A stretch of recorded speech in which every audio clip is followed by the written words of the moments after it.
আমি স্বপ্ন দেখছি না তো, তুমি সত্যি আমার সামনে? হ্যাঁ সত্যি, মাঝে মাঝে স্বপ্ন থেকে বাস্তবে এসে তাক লাগিয়ে দিতে হয়। আচ্ছা কেন, আমি কি আসতে পারি না? আমি কি ভীতু? কিন্তু এটা তো অবিশ্বাস্য। আমি এখানে তোমাকে একটা কথা বলতে এসেছি। দেখো, তুমিও জানো আমিও জানি আমাদের মাঝে ভালোবাসাটা আর সম্ভব না, কিন্তু তুমি চাইলে আমরা ভালো বন্ধু হতে পারি। কি বন্ধু বানাবে আমায়? ফ্রেন্ড? ঠিক আছে, আপাতত তোমার সাথে ফ্রেন্ডশিপ করে নিলাম, কিন্তু একটা সময় তোমার মনে জায়গা করে নিব। ভালোবাসতে পারবো কিনা সেটা আমি জানি না, তবে চেষ্টা করে দেখতে পারবো।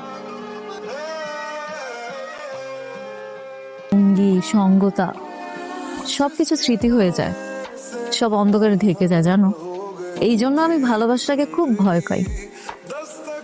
রুহি, তুমি আমাকে বিশ্বাস করতে পারো, আমি তোমার সাথে কখনোই বিশ্বাসঘাতকতা করবো না। আচ্ছা তাই না, দেখা যাক। রুহি, আমি তো তোমাকে অনেক ভালোবাসি। এখন তুমি সত্যি তোমার বাবাকে আনবে? হ্যাঁ সত্যি। আচ্ছা ঠিক আছে, তাহলে আমি আমার বাবা মাকে রাজি করাবো। তারা যদি রাজি থাকে আমার কোনো আপত্তি নেই বিয়ে করতে। যদি নারাজি হয়? সেটা তোমার দায়িত্ব। ঠিক আছে, তুমি যেহেতু ভরসা দিচ্ছ আমি অবশ্যই নিয়ে আসবো। আমি তোমাকে সম্পূর্ণ ভরসা দিলাম, তুমি কালকে আঙ্কেলকে নিয়ে আসো।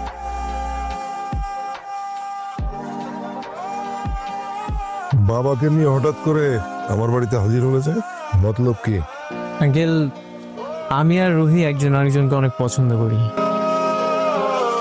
আমি রুহিকে বিয়ে করতে চাই, আর সেটার জন্য আমি আমার বাবাকে নিয়ে এসেছি। বিয়ের কথা বলতে? জি আঙ্কেল। আমার নির্দোষ ছেলে কোনো অপরাধ ছাড়া তাকে আপনি জেলে রেখে দিয়েছেন। অন্যায়। মারুফ ইসলাম, করিম গ্রুপ অফ ইন্ডাস্ট্রির দুর্নীতির অভিযোগে যথেষ্ট সাক্ষ্য প্রমাণের ভিত্তিতে তোমার নামে থানায় মামলা করা হবে। স্যার স্যার স্যার প্লিজ এটা করবেন না স্যার, প্লিজ, নাহলে আমার ক্যারিয়ারটা ধ্বংস হয়ে যাবে স্যার। স্যার আপনার কাছে আমার রিকোয়েস্ট, এটা করবেন না sir. Get out, I say get out.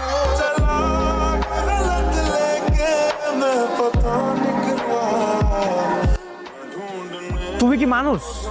নিজের স্বার্থের জন্য একটা সাধারণ ছেলেকে তুমি মামলাতে ভিতরে ঢুকে দিয়েছো। How could you do that বাবা? যাচ্ছি।